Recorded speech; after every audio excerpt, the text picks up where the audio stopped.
all of our teams are ranked after 5 weeks of play. Immortals is still undefeated and claims the top spot with their 10 wins. Then TSM is in sole possession of second place. Cloud9 and CLG are tied for third, while Energy and Liquid share fifth place.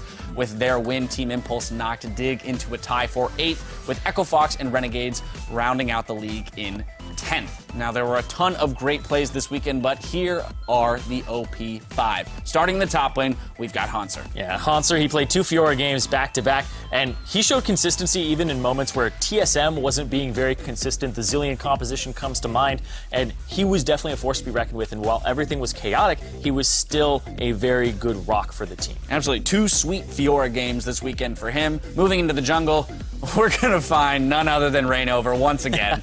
Yeah, this is his 4th week out of 5 that he's been the OP jungler. He just keeps going up against the other best junglers, and we say, man, I'm really excited for this matchup.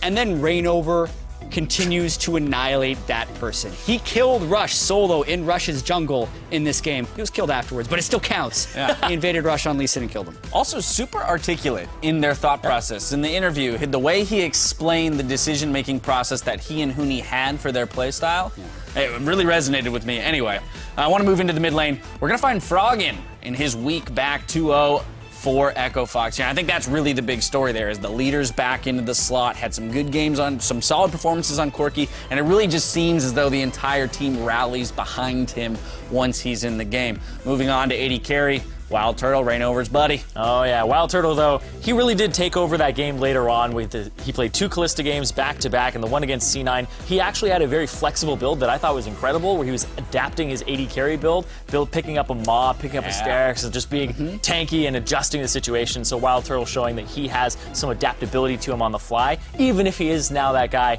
who's looking back at his 2015 late season and being like, you know what, that was a different Wild Turtle. I'm back to my old self. Yeah, it was the I'm the only one who's allowed to have fun Kalista. Yeah, yeah, that's what it was. Finally, our support is going to go to high.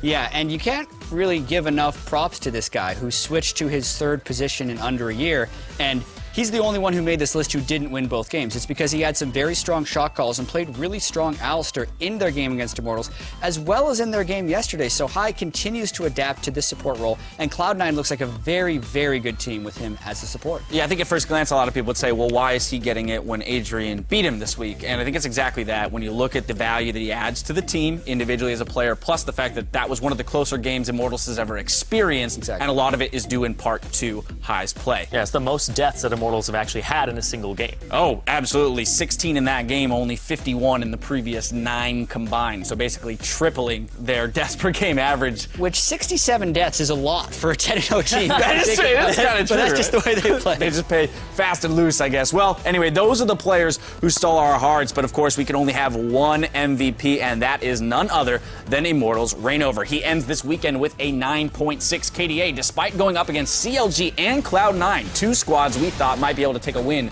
off of them.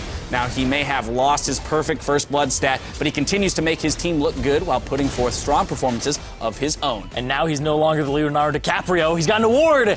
Finally, finally, the last time he won a weekly MVP was Spring Split in Europe in week 2. Seriously? Seriously, it's been so long for this guy, even though he continues to perform week over week, and this time there was just no one who you could make an excuse of like, oh yeah, he was just a little bit better than Rainover, just a little bit better. No, Rainover was the best. Yeah. He was the best this week, and he deserves the MVP. He absolutely does. It's good to see him collected. Anyway, that's going to do it for us. We're all wrapped up here this week, but in just 3 days, we'll have more league content coming your way, starting with a brand new primetime league at 5 p.m. on Wednesday.